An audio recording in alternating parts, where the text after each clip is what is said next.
lantaran lamun urang ibadah teu make ilmu acak-acakan, lamun urang ibadah teu paham kanu diibadahan acak-acak.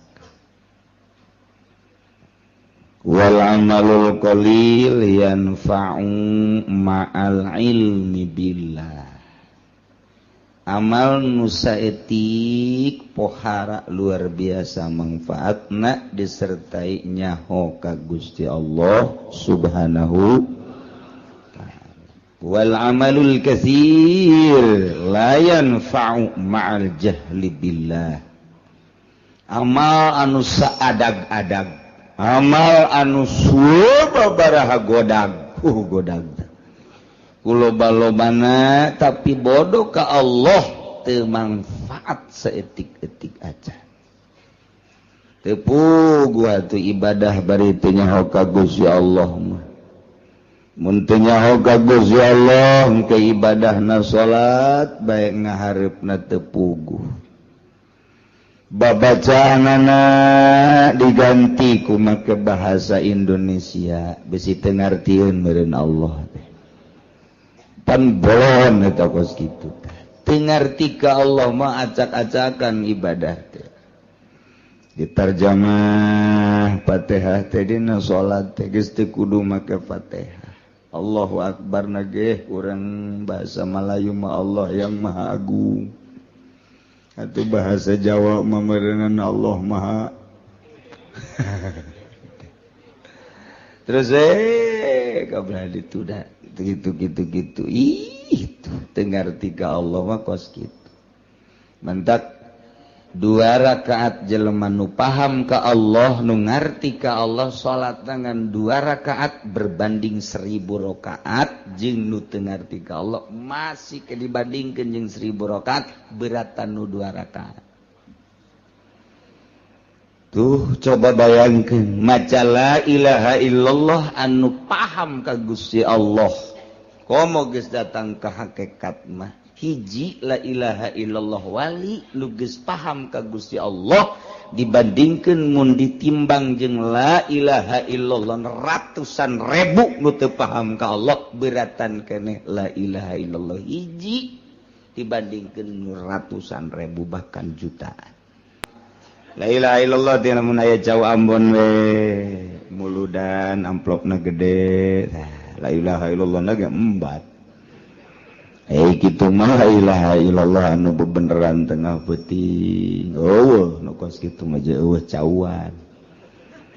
Ta eta la ilaha illallah teh bisa ngabanding urang tek ngadoakeun hiji jelema make la ilaha illallah hiji nu paham ka Allah jeung nu berjamaah ratusan ribu jelema hebatan nu hiji. Lantaran hiji ieu mah ngarti ka Gusti Allah. Ta ieu urang ngaji teh hayang ngarti ka Gusti Allah Subhanahu wa taala. Dibandingkeun jeung salat sunah, ieu gedean keneh ngaji. Malah aya nu can salat subuh. Ngaji bae lah pokona heula. Aduh. Cek anu keur dieu ke ziar aing eta teh. Hati-hati salat subuh. Kambe bau bentek teh salat subuh. Insyaallah karim. Tuh gitu. Jadi urang ieu per minggu urang ngaji teh hayang wauh jeung Gusti Allah Subhanahu wa ta'ala. Bentukna engke mun geus wauh ka Allah moal hayang ngridit eta geus wauh ta ka Allah tah. Lamun nu ngridit can wauh ta ka Allah teh masih kena jauh jeung Gusti Allah. Jauh teh cenah pugu kiai na ge imam jauh tah maka jeung ruku. Mun ngridit keneh can wauh ka Allah. Lamun masih keneh beuki nonton TV eta ge can wauh ka Gusti Allah. Mangganing di imah TV ambalayah ta eta can wauh ka Allah. Mun geus wauh ka Allah mah teu hayangeun nonton TV teh kecuali nu manfaatna berita-berita informasi-informasi anu memang kitu penting baik politik maupun ekonomi nah eta can wauh da ka Gusti Allah nu kos itu ngaran lamun jelema keur di kantor jelema keur di ladang jelema keur di toko di pasar ngadenge suara azan nyana hare-hare bae can wauh ta jeung Allah ta jelema barang di tempat teh ku urang di Cikupa loba anu teu wauh di Cikupa mah loba anu teu wauh wayah asar ka Citra wayah magrib di jalan kene datang ka imah parawiyeng Isa aju pake nonton TV itu di Cikupa teh karitu Ambalaya ka unggal kecamatan Kasepatan mau nuntut ya pasar Kemis doang tekaliwat ya Allah ya Rabbi tewarau jadi nempo akhlak manusia jeung nempo jelema wauh jeung henteu ka Gusti Allah di deuleu afalna di deuleu pagaweana tuh nu mantap ge urang ieu ngaji hayang wauh ka Gusti Allah Subhanahu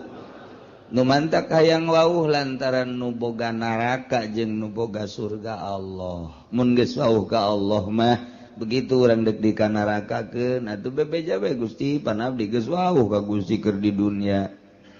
nonton TV tilok sekali-kali doang jabar sama Gusti paling ge abdi mah malam Minggu bae pagi-pagi malam Senin bae pagi di malam Salasa malam Rabu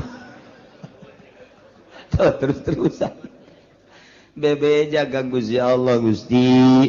panyabdi kudu dikanaragakeun pan abdi teh wauh ka Gusti ciri wauhna pan abdi teh embung ridit embung mabok embung zina eta teh abdi nu mantak embung wauh ka Gusti cak Gusti ulah abdi pan henteu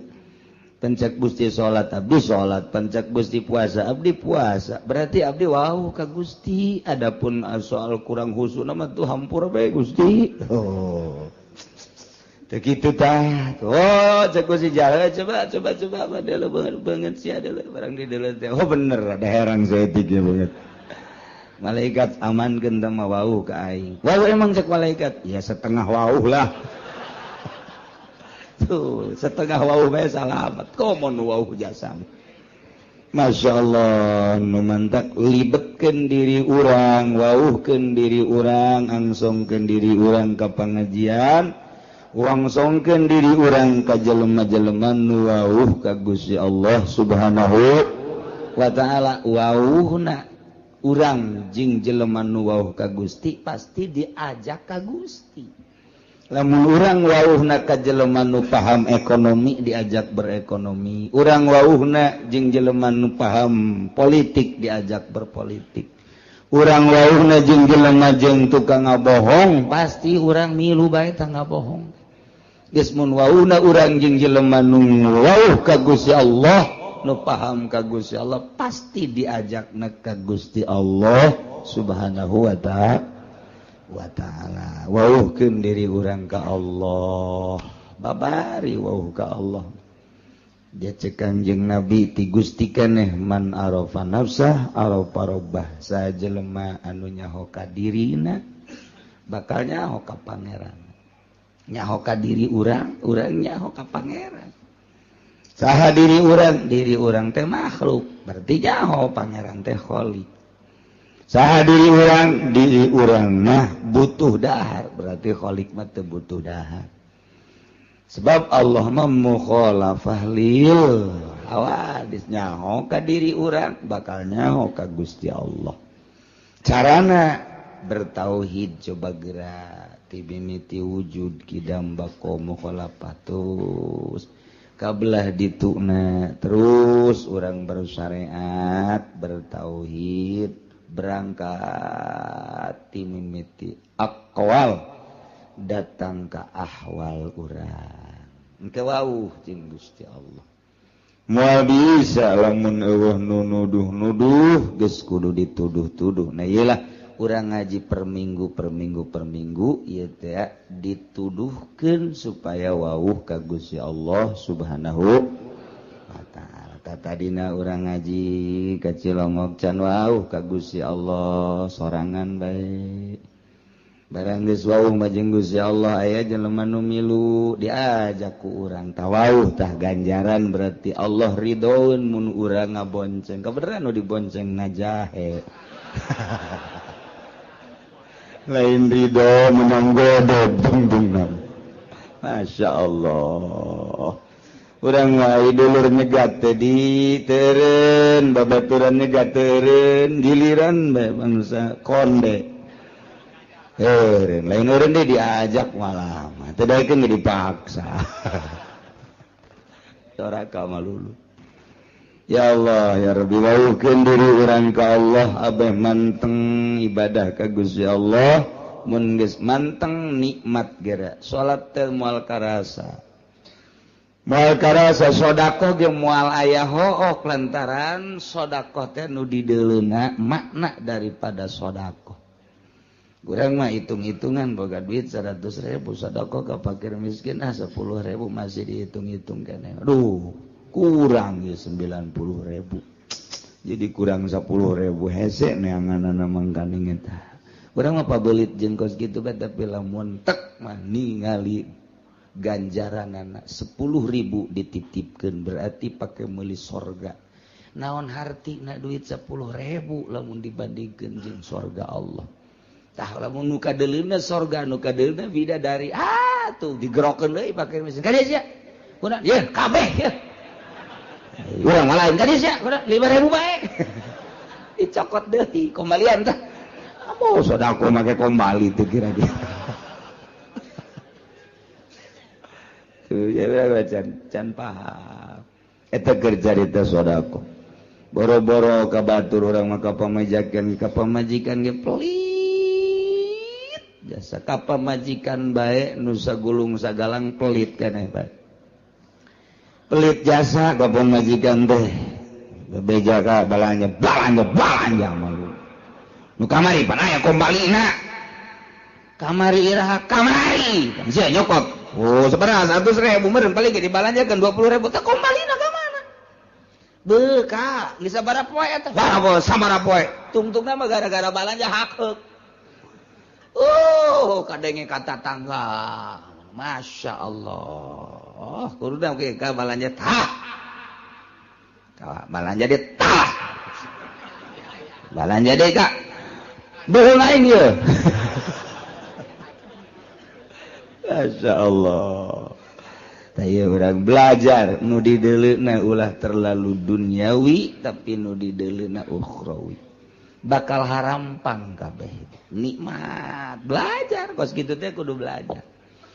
kudu belajar lah mun teu belajar mah tumal bisa naon kudu belajar ke geus belajar bisa geus bisa jadi ahli geus ahli mah nikmat ahli sedekah ahli ngaji ahli salat ahli mun geus datang ka ahli mah nikmat naon